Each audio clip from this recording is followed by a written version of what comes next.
My guest today is Dr. Erica Komisar. Erica is a clinical social worker, psychoanalyst, and parent coach. She's the author of two books. The first is called Being There: Why Prioritizing Motherhood in the First 3 Years Matters. Her most recent book is entitled Chicken Little, The Sky Isn't Falling, a book about raising resilient adolescents in the age of anxiety. These books are based on Dr. Komisar's research and experience of over 30 years working to help people in New York City. Dr. Erica Komisar, thank you very much for joining me today. It's a pleasure to speak with you. Thank you for having me. Back when you were a student, what influenced and inspired you to go into social work? That's an interesting question. So, I had family members who were therapists. I had a sister who was a psychoanalyst and a brother-in-law who was also a psychoanalyst. So, my intention for being a social worker was to become an analyst. And in America, it's very important that you have a certification. And so I wanted social work as my certification to then go on for postgraduate training, because for me, it was very important that the social work training involved the environment. It didn't just involve your internal world. I knew that my training ahead as a psychoanalyst was very much focused on one's internal life. But I also felt that one's real life affected them, and adversity really affected people, and trauma affected people. So social work was really an orientation that took into consideration the environment. And it sort of, my work today is very much the same, although I focus on one's internal experience of being a mother and relating to a child, and attachment is an internal experience, but it's as much a real experience. And so my orientation has always been that you do have an internal experience of the world, but you also have a real one. And the real world affects your internal experience. And I've heard the term social worker more times than I can count, but I actually don't know in great detail how social workers get involved in people's lives and help people. Could you say just a little bit about how social workers help people in a community? Well, I went to Columbia Social Work School, Columbia University Social Work School, for a master's degree. And so their orientation, every social work school is different, but their orientation was always very community-based, very real, very hands-on. Social work came out of the tradition of, I hate to say it, but I will say it, came out of the tradition of wealthier people going out into the communities and giving back. Helping out in the settlement communities, helping out in the poorest communities. And so it still has a tradition of concrete services, hands-on, work to get the poor what they need, meaning housing and food. And, I've volunteered with my family in a homeless shelter in our temple for many years. That's the social worker in me. So it's really concretely being there for the poorest in the population. Social work has, in a modern way, become really the background and orientation for a lot of therapists. So I would say there are probably more therapists now today that are social workers in terms of their training than psychologists, because social work school is, the way that I think about it is that social work training, an MSW or an LCSW, a psychology training, or an MD, all are leveled out, meaning if you don't go for postgraduate training after your certification, whatever your background is, whether you're an MD, whether you're a PhD, whether you're an MSW, if you don't go for postgraduate training, you're not a good therapist. I mean, you can't learn what you learn in postgraduate clinical training in any of your certification trainings. I mean, psychiatrists, I think MDs have 1 year of clinical training. Psychologists focus mostly on statistics and their a psychology degree is in fact a research degree. So they focus a lot on research. So it's not necessarily they'll do some clinical training, but it's not really a clinical degree. And social work also will focus on concrete services and not focus as much on clinical interaction. So it's what you do after you get your MD, PhD, or MSW that really determines how good a therapist you are. Mm-hmm. All right, thank you. Mm-hmm. I'm interested in asking one question about the context of New York City. You were working as a social worker there in the 1990s, is that correct? Yeah, so I got my social work degree in 1990, and I worked in some of the poorest communities for my social work training. I also worked after in a clinic in Brooklyn for almost 4 years, and I worked with some of the poorest, with parents in the foster care system, with children and families who were coming from some of the poorest parts of Brooklyn. So, and that was the background to why I chose to do the kind of parenting work I did, because I was working in a clinic right after social work school. As a therapist, being supervised, because when you first get out of social work school, you work in clinics or hospitals and you're supervised, very heavily supervised, and it's part of your training. But I was finding that trying to do therapy with some of these families who really, I was feeling like there was something missing in terms of an organic understanding of parenting. And so I went to my supervisor and I said I wanted to run parent psychoeducation classes for the foster parents, for the parents, that I couldn't really do the clinical work unless I had done some psychoeducational background classes on parenting. And she said, great. And I started to run these groups for parents that were where their kids and the families were in treatment in the clinic. And it was so successful and it really supported the treatment that became really my calling.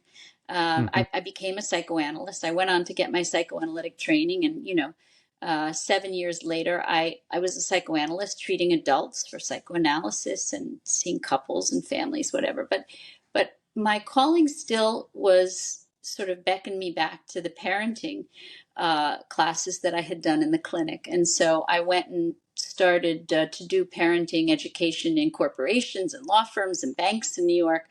And that sort of led me to the work that I do today, which is parent guidance is actually the term, which supports other clinical work with the family. So many of the families that I see, many of the parents that I see, the children are then referred for child therapy, some and some not. But, when we say that when there's something wrong in children's behavior, it's not because of the children, it's because of the parents.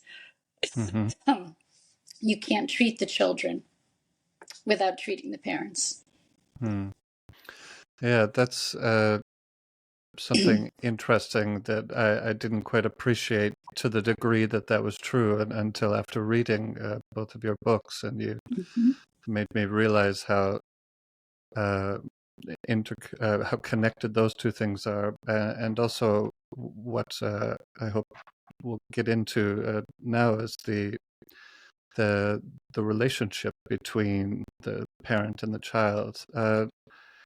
In the book Being There is a book about the well-being of children, but you say also about the well-being of mothers, and it's it really focuses on that relationship between the two.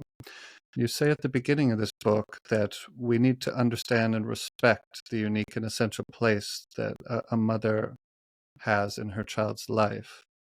I noticed in both the book Being There and in the book Chicken Little, The Sky Isn't Falling, you use the terms bonding and attachment.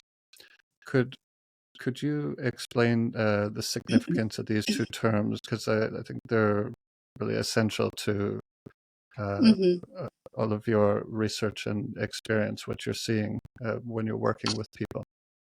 I mean, I think there's just a lot of sort of misunderstanding of what the term attachment means. And I think it's sort of Mm-hmm. bandied around loosely in our society, and it's used incorrectly. So in the first few moments that your baby comes out of you and is handed to you, in the first few hours, in the first few days, in the first few weeks, is a process of bonding with the baby. Oxytocin is a neurotransmitter, a love hormone that helps in the process, that's produced in women when they give birth, when they breastfeed, and when they nurture their young. And so that helps in the process of the bonding between a mother and a baby. The baby is already somewhat bonded with the mother, with the natural mother, because they've been inside that mother for 9 months. They've smelled her smells, they've heard her sounds, they've heard voices. They're just like all mammals, they're attuned to their mothers when they come out. I mean, there's research to show that when a mother speaks to a baby for the first time, when the baby comes out of the womb, the baby turns towards the mother, is oriented towards the mother, because, organically, we're biologically connected to our mothers. But that's a bonding process. Attachment security is a longer process, as you can Mm-hmm. imagine, because it's not just the process of the two connecting, it's securing the bond. And I guess the best way I can put it is, if you break a teacup and the handle, and you glue the handle, you may put the glue on the handle and it may stick in the first few days, but you're not going to pick it up with hot liquid until you hold it there and it's really securely attached to that cup, right? You're not going to take a risk. It takes 3 years for that handle to securely attach to that cup. And it's a process, and it's a process of constant reassurance that you're there again and again and again and again when the baby is in distress, when the baby needs you. So, babies are born incredibly neurologically fragile. They're not born resilient. They're not born independent. They're not born self-sufficient. They're not born in any way capable of caring for themselves or dealing with their own emotions. They're not born with the ability to manage stress. They're not born with the ability to regulate their emotions. We teach them that in the first 3 years through our presence. It's through our emotional presence and our physical presence, actually being there, that gives them those abilities that they can only internalize after 3 years. So at 3 years, 85% of a baby's right brain is developed. That part of the brain is responsible for things like emotional regulation, the ability to manage stress, reading social cues, the ability to relate to the world socially. These are all things that are only formed through that attachment security. So when we, what I call drop and run, which is what we do today, what women do, they drop their babies, they give birth, stay with them 6 weeks to 3 months, and then they run.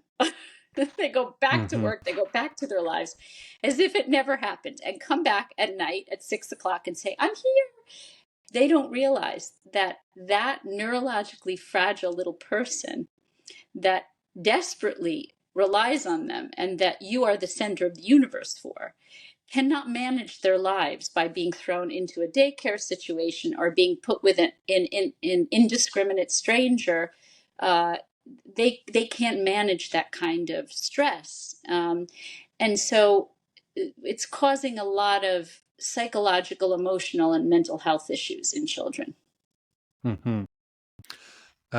One interesting thing related to that I had no idea the degree to which this was possible, but you said that babies will mourn the absence of their mother, even if there's a primary caregiver there giving them adequate care.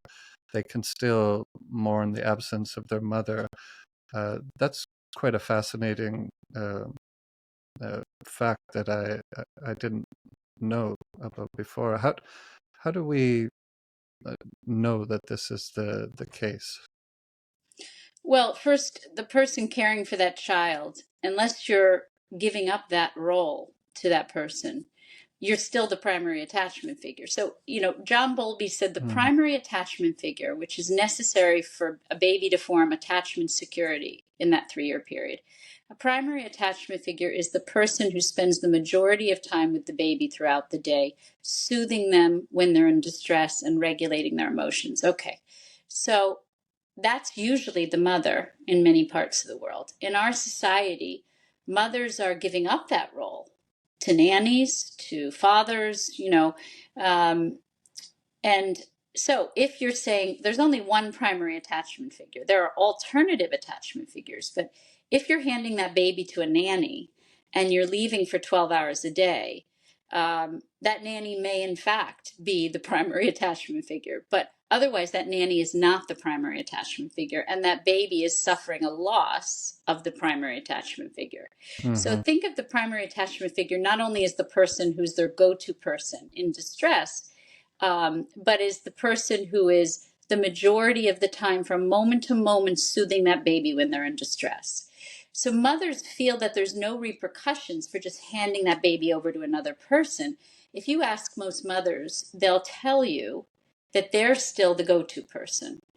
And they may or may not be, because if you forego that role, well, first of all, babies, the way that babies show mourning is that they develop attachment disorders, which we're seeing in huge numbers. I mean, because, attachment disorders lead to other forms of mental illness. Attachment disorders are related to, you could say an attachment disorder is a defense against the loss of the mother, what we call anaclitic depression. The loss of the mother leads to an attachment disorder, which is a coping mechanism for babies to deal with the loss of their mothers, and that's a mourning process. Or in many cases, it forgoes the mourning process, meaning it takes the place of the mourning process, right? Babies develop strategies. My mother goes away. She's not going to meet my needs. She's never there when I need her. I'm going to have to manage things on my own. Now, that's not a healthy attachment. That's not a healthy attachment strategy. That's a defensive strategy, right? So, and so that's one defensive strategy. Another is my mother is going away again. Oh my God, I have to cling to her and hold on to her and not let go of her because she's going to leave me again. And that leads to anxiety. And that's another strategy. So babies develop these strategies to cope with, or to try to cope with, the loss of their mothers. And those strategies then can lead to more long-term consequences of mental illness.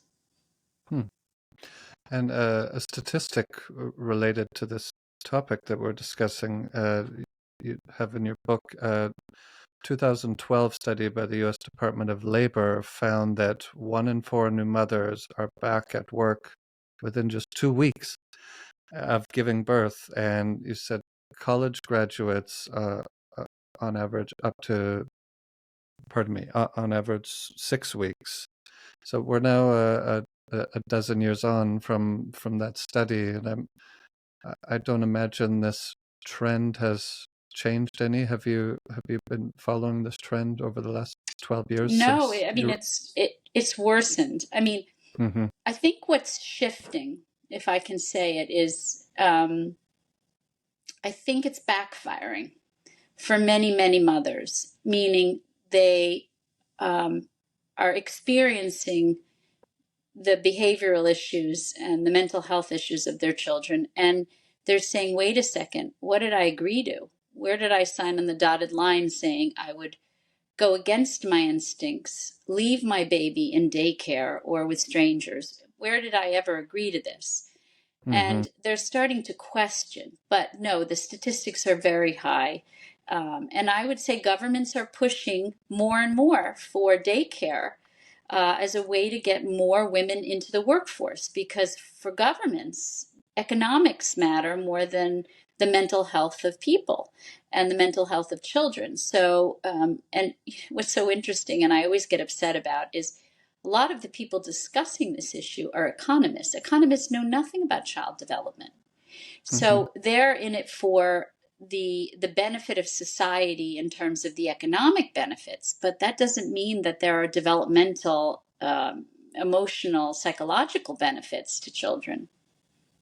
Yeah, this is what you talk about in your book, about the trade-offs in a society that values financial security over emotional security. Is that Yeah. right? Yeah. There is a number at which financial security matters, meaning you have to be able to provide a house for your family. You have to be able to provide food for your family. You have to feel secure enough that your family are safe and well fed. But beyond that, it is material. So then we talk about what is that number, and in different cultures, in different countries, the number is slightly different. But what is that number? And then when does that number turn into a focus on materialism and consumerism, right? And Mm-hmm. when is it about something else? Mm.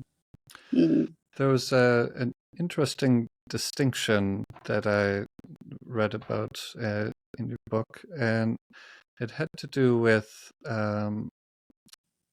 mothers recognizing and acknowledging their babies' feelings of distress and pain and being with them when they feel distressed.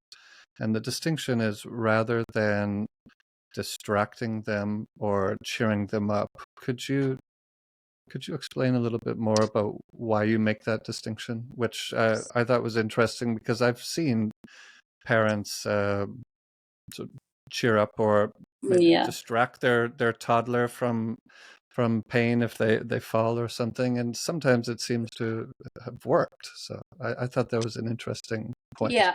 So I mean, it can seem to work, but it doesn't, it doesn't really work. Meaning Right. internally, if you're hurt and someone says to you, Tyrell, you're going to be fine. Everything's going to be okay. Just cheer up. Does it make you feel better? No, No. not In fact, it makes you want to right. punch that person in the face. You're like, get away from me. You know nothing. You know, it certainly doesn't want to make you share with that person in the future. It's quite annoying. But for a Mhm. baby, it's that dismissing their emotions in favor of sort of distracting them from their emotions is what we call a discrepancy between the child's discrepancy between the child's emotions and your reflection of their emotions. So we know that if you want to help to foster the a healthy sense of self in a child, you reflect them you mirror them from a very young age. That means that you look at them and you really see them and you see what they're feeling and you reflect that feeling.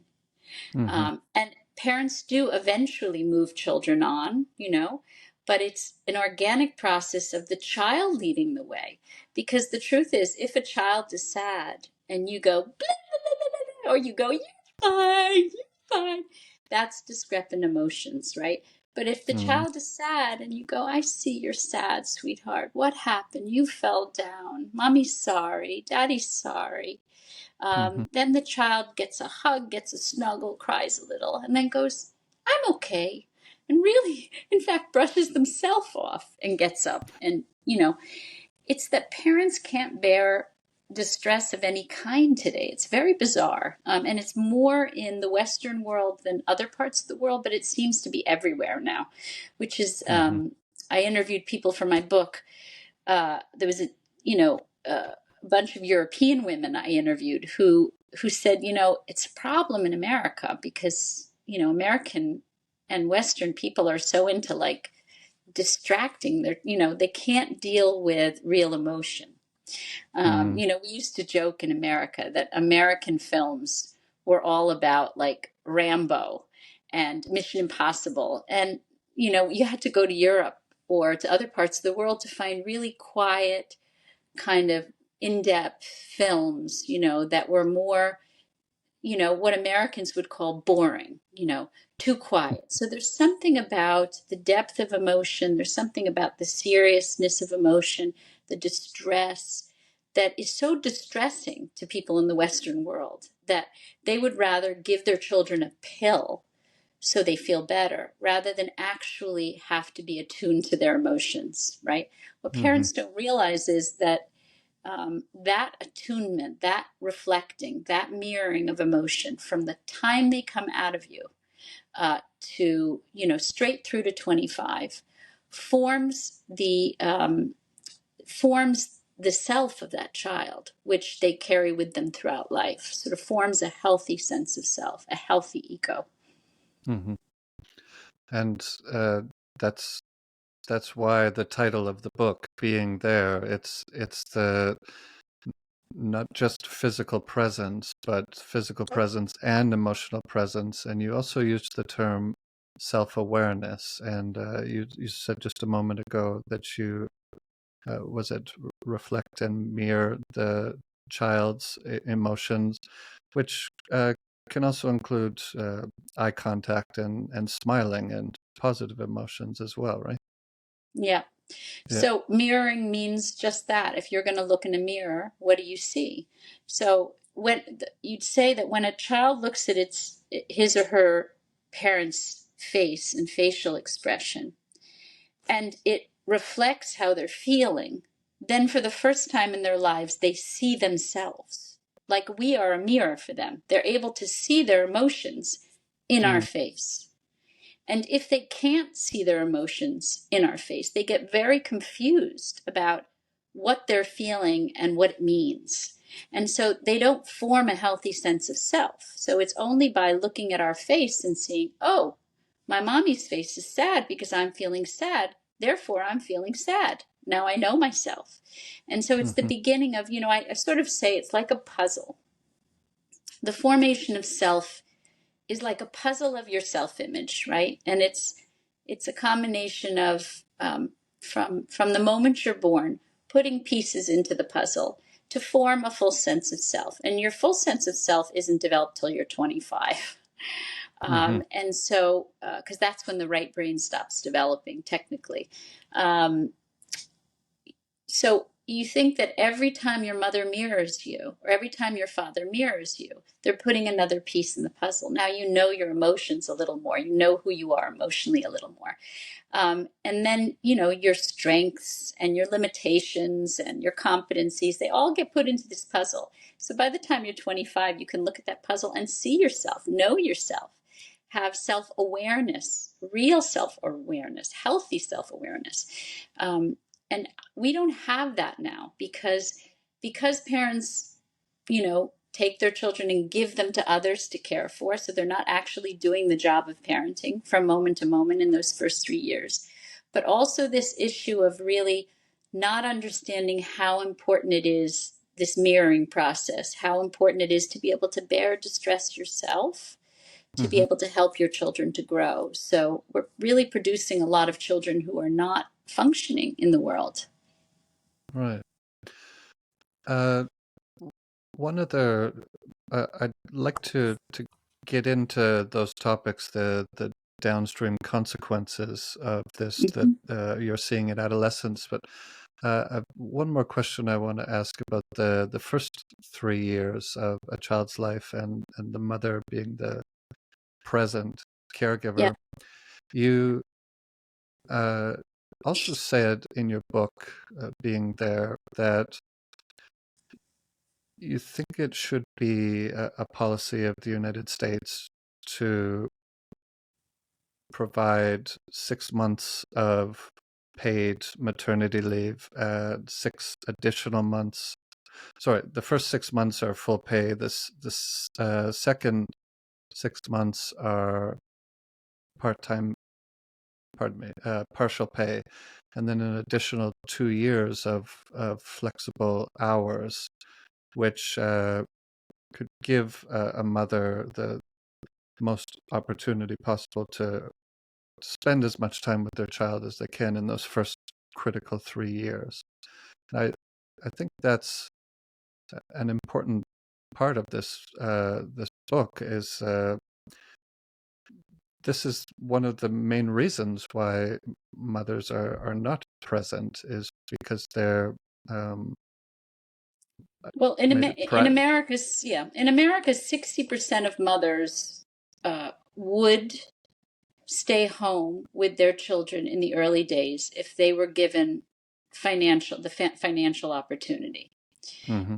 That means 40% would not. Mm.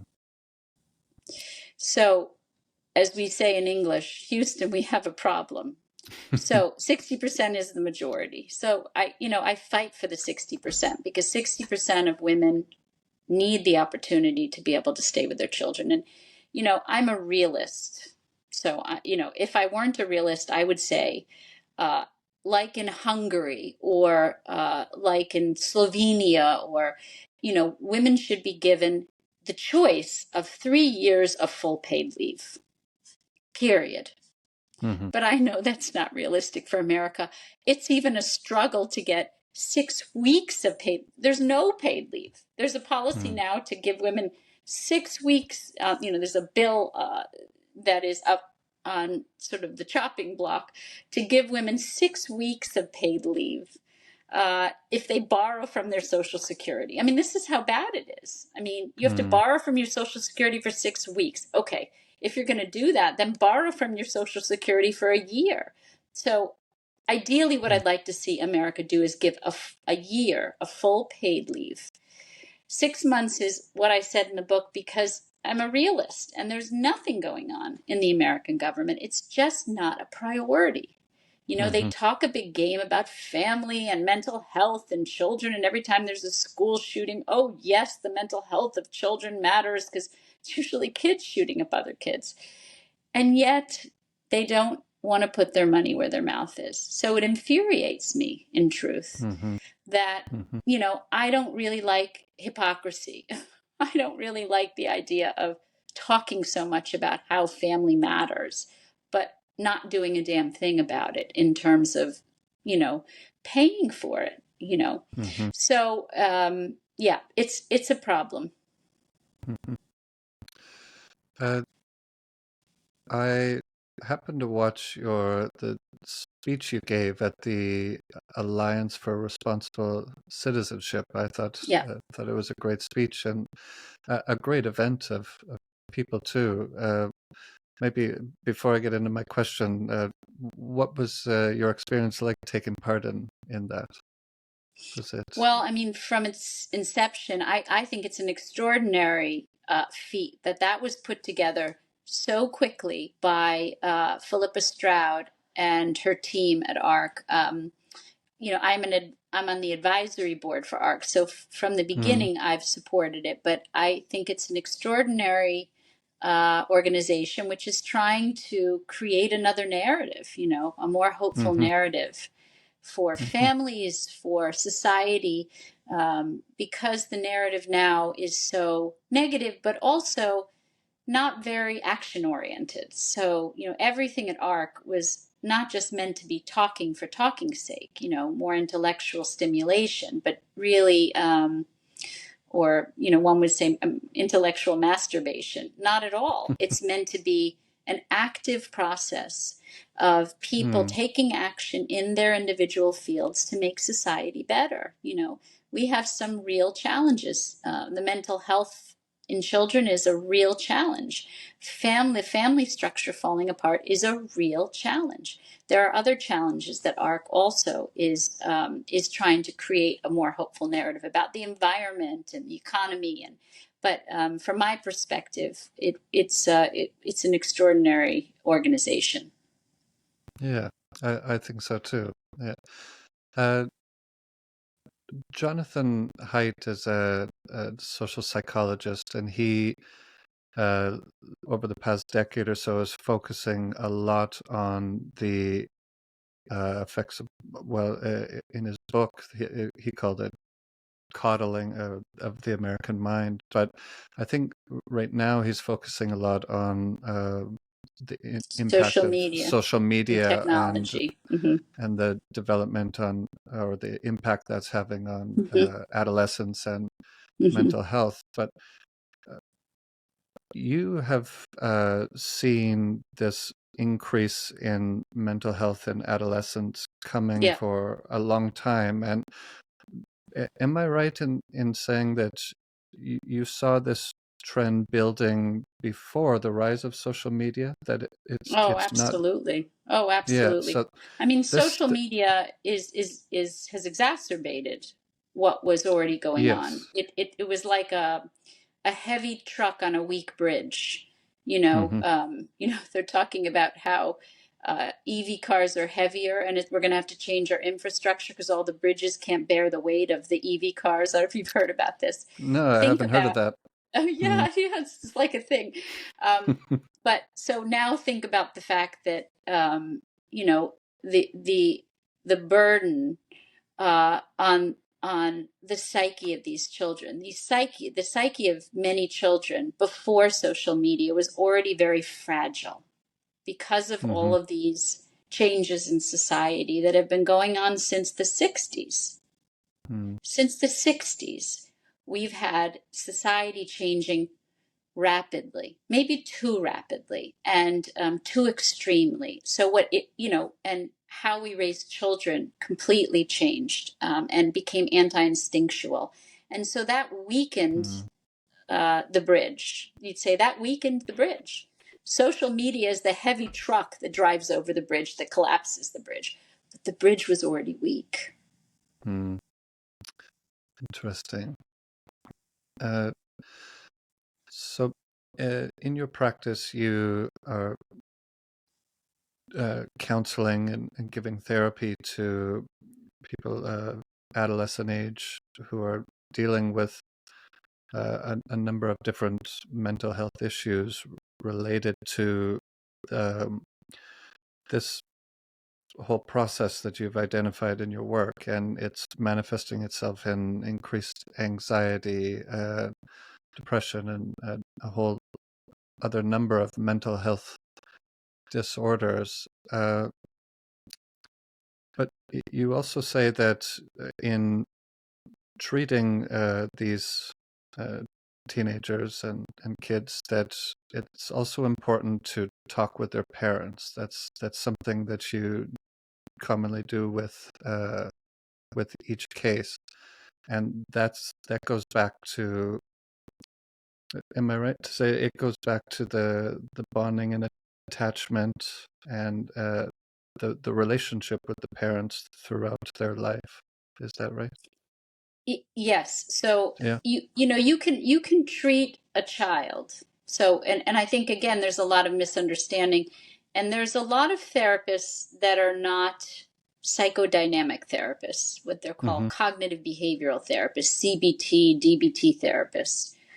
And what I would say is there's a lot of good uses for CBT and DBT therapy. DBT was developed for borderline personality disorder. CBT was developed for um, OCD and behavioral types of issues. Mm-hmm. And so, but what happened is it was more broadly applied because it's short-term therapy, and but I would call it cutting the grass. So think of CBT therapy as cutting the grass grows back. Mm-hmm. Psychodynamic psychotherapy digs deeper to the origins of what is causing the symptom or the behavior, right? So, we say that in my field that, there might be some good uses for that kind of therapy where you're, dealing with tics and OCD symptoms, but you don't want to apply it more broadly. So we really want to think about how we treat anxiety and depression in a deeper way. Mm-hmm. Ask me the question again because I lost track there. Uh, uh, yeah, I was asking about how you, in treating these kids with these mental health issues, you also, Parent uh, guidance. yeah, Yeah. getting Okay. involved with So parents and yeah. so those CBT therapists are not necessarily doing parent guidance because they're not looking at the origins. So when you go to get therapy for your children, make sure that you're working with someone who is looking at the underlying causes, and the underlying causes are always the parents because we are Mm, the environment for children. So if you treat a child independently of their parents with no contact with their parents, and you put that child, so you might help that child in the treatment, but if you put that child back in their family environment, you're basically putting that child back in the same environment that caused the issues. Does that make sense? Mm-hmm. So if you Yes, it don't does. change the environment that you put the child back into, now you have a problem because you have a child who's constantly being put back into the same environment, right? Mm-hmm. So the idea is to both help the child to cope with the environment and to try to, in some way, change the environment. And that the environment is the family, right? So Mm-hmm. we try to do parent guidance. The issue is when you have teenagers who are older than 15 years old. Generally, you don't talk to parents unless there are suicidal thoughts or unless they're very seriously ill or borderline personalities.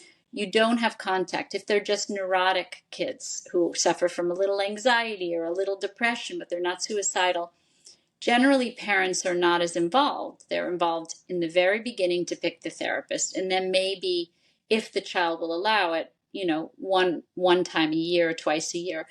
But with younger children, younger than 15, parent guidance is recommended.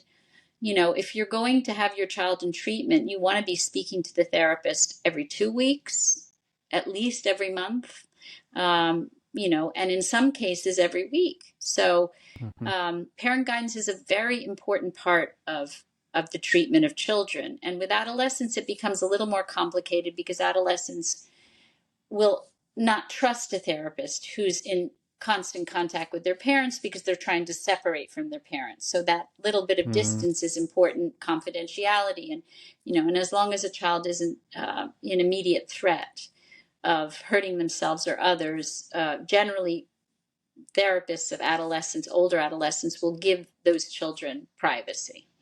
Mm-hmm.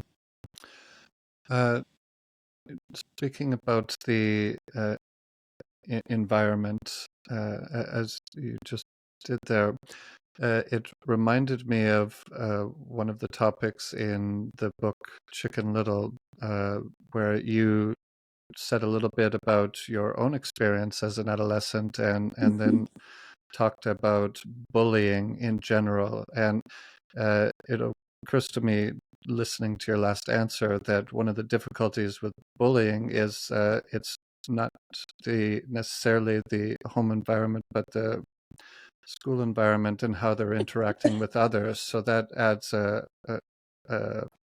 extra difficult dynamic to how you help young people dealing with this.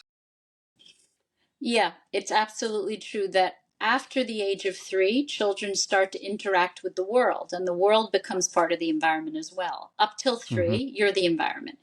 After 3, you're a very big part of the environment, but you're not all of the environment. So children also have friends, they have school, they have extracurricular communities. There's a bigger environment. They have social media that has to be taken into consideration. But I will say that if you give children a really solid foundation in 0 to 3, then when they hit adolescence, the bridge is just stronger. So, there may be bullying, there may be teasing, there may be academic issues, there may be learning disabilities, there may be physical differences from other kids. Those are all adversities for adolescents. But the adolescents who come from a place of attachment security and a secure foundation in a 2-parent family, I mean, what's been shown is that kids do better in terms of their mental health if they have attachment security. Kids do better Mm-hmm. in terms of their mental health if they come from a 2-parent mother and father happily ensconced family. Kids do better in terms of their mental health when they are given some religious background or a background of faith. There are certain things that parents can do to provide a foundation for their children so they're a stronger bridge. Kids do better if you spend more physical and emotional time with them Mm-hmm. until they hit adolescence. It makes the bridge stronger. So there are many things you can do before the age of 9 to build that bridge stronger. So when the Mack truck drives over it, it doesn't collapse the bridge. It may put weight on the bridge. It may make the bridge shake a little, but it's not going to collapse the bridge. Mm-hmm.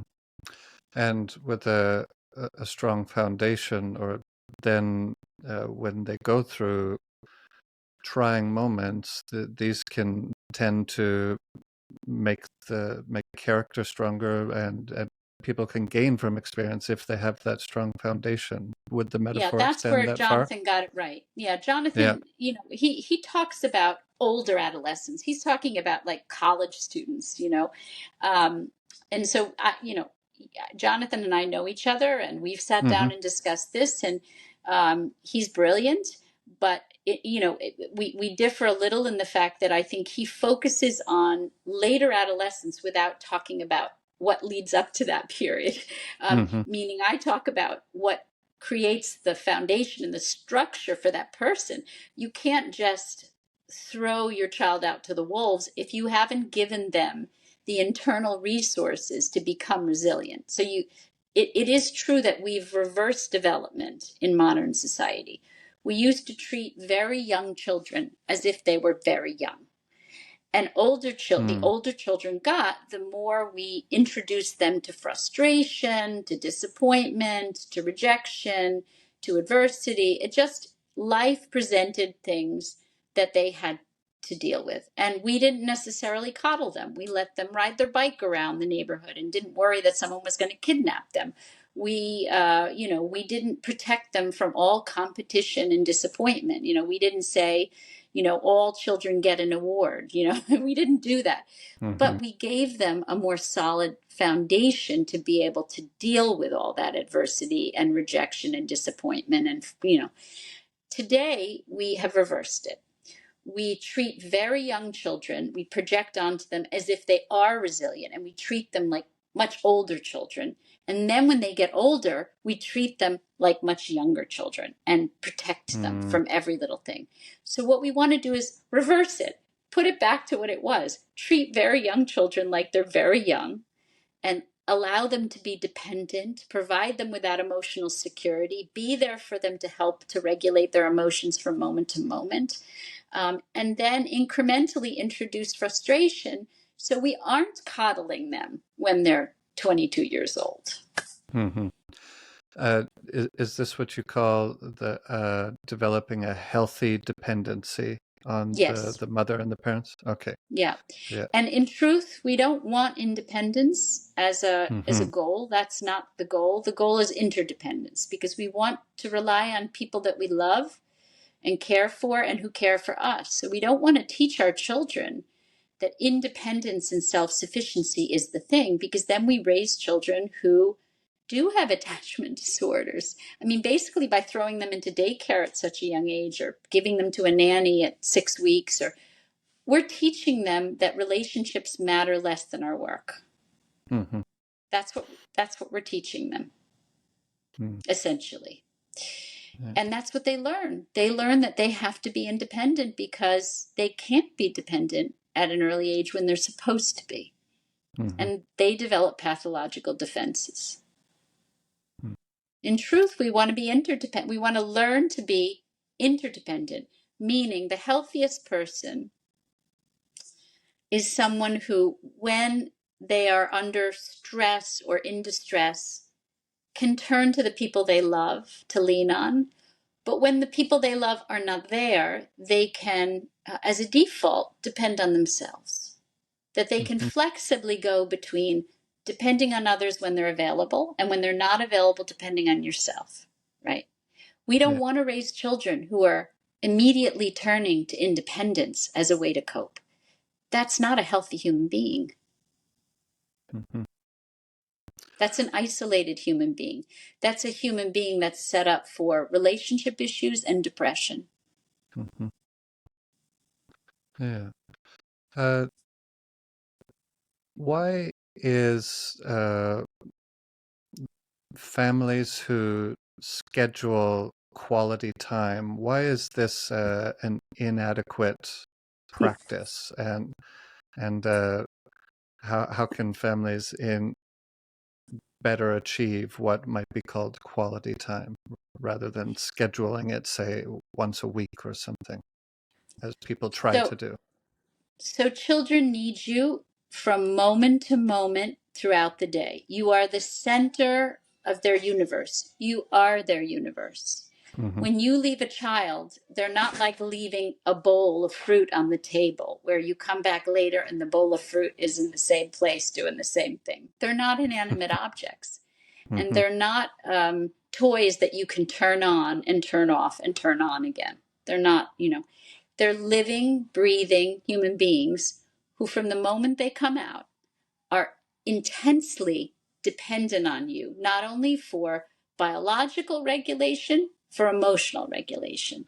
So when you leave them all day long and you come back and you say, here I am, I'm giving you quality time, you're not really empathically understanding that you left them all day and they have lived many lives in that day of experiences where they needed you. So I don't know how to emphasize it enough. The empathic impairment of parents today to believe that you can just disappear and come back and everything will be the same is like treating children like they're inanimate objects. Mm-hmm. Okay. There's actually, before I get to my last question, I have one more. I wanted to ask about video games and social media. You use this term pathological video game usage, and Mm-hmm. this is something that I guess I'm somewhat concerned about, is the amount people are addicted to smartphones, the amount they're addicted to video games and living in these virtual realities. And I'm someone who gets extremely annoyed walking down the street and seeing people coming at me, and they can't walk down the street without looking at their phones. And sometimes they're playing games, or to me, it feels like I'm watching everyone around me become addicted to some drug. And Mm-hmm. with adolescents and let's say people around children from the age of say, 8 to 12 or so, who are really interested in playing video games, how can parents avoid them developing bad habits with these, and have them use video games in moderation? Well, I mean, video games stimulate the reward and pleasure centers of the brain. So, what we know about adolescence is that there's a disparity, a kind of discrepancy between the development of the parts of the right brain. Mm-hmm. So the reward center, particularly in boys, the reward center of the brain, the ventral striatum, is growing intensely, is very active in adolescence. It can be easily stimulated and overstimulated, right? It triggers 10 times the dopamine of that in an adult. So if an adult plays the same video game, we're talking, through the roof. The amount of dopamine produced in an adolescent's brain is much greater. Mm. And there's a reason for it. There's actually an evolutionary reason for it, which is that novelty and learning is something that is, learning new things is something that adolescents are supposed to be doing. And so, you could say that ventral striatum development is really important on an evolutionary sort of level. The problem is that the prefrontal cortex, which is the emotional regulation part of the brain, isn't up to speed yet. It's a little lagging behind. It's sort of like the hare and the tortoise, right? Mm-hmm. The PFC is like the tortoise. And so it doesn't catch up, and the prefrontal cortex isn't fully developed till 25. So you have the reward center of the brain rushing ahead with nothing to stop it, with nothing to slow it down. Dan Siegel calls it all gas and no brakes, particularly in boys. Mm-hmm. And so that's a problem because video games are very stimulating of the reward centers. And that can lead to addiction very easily. So adolescents are more prone to addiction because of that reward center development. And that means video games, that means drugs, that means alcohol, that means sex, that means gambling, that means food. All of these things are stimulants of that reward center. And this is a problem. So what do we do as parents? We have to limit the use of it. We have to keep those dopamine levels at a reasonable place, meaning your adolescents are gonna ski down mountains really fast. They're gonna snowboard off of moguls. They're gonna try to gamble. They're gonna try to play video games intensely. The more violent, the more fast, the more exciting, the more their brain goes woo. They're gonna want sugar. You're not gonna stop it entirely. You're just not. But you can slow it down. You can regulate it for them. Like kidney dialysis is the regulating of the kidney function through a machine outside the body, right?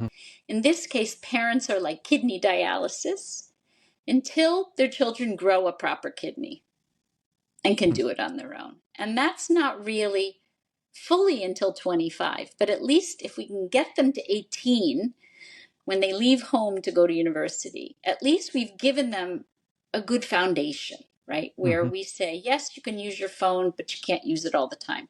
Yes, you can play video games, but you can't play it all the time. We regulate. And I think parents are so afraid of regulating anything.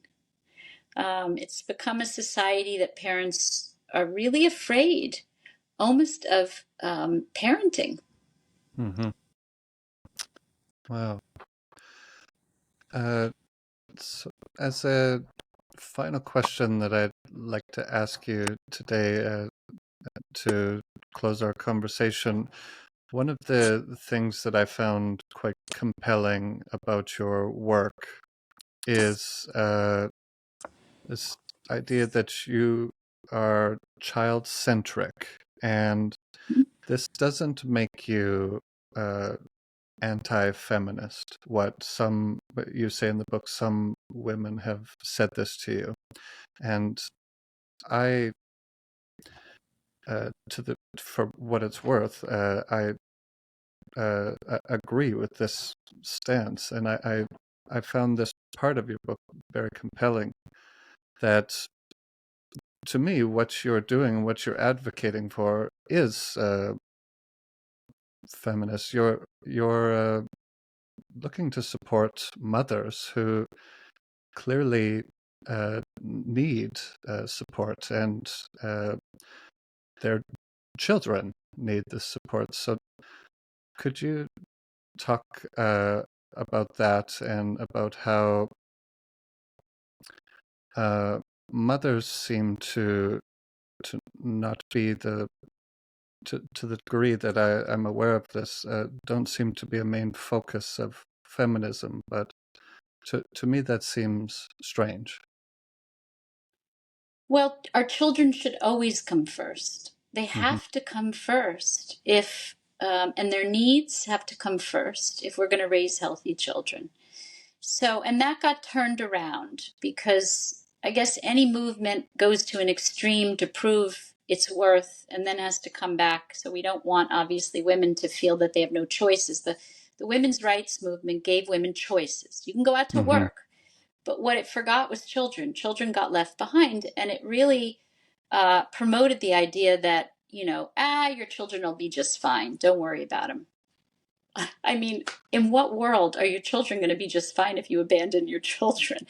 Your children, whether you're a mother or a father, whether you're a woman or a man or a they, your children always have to come first.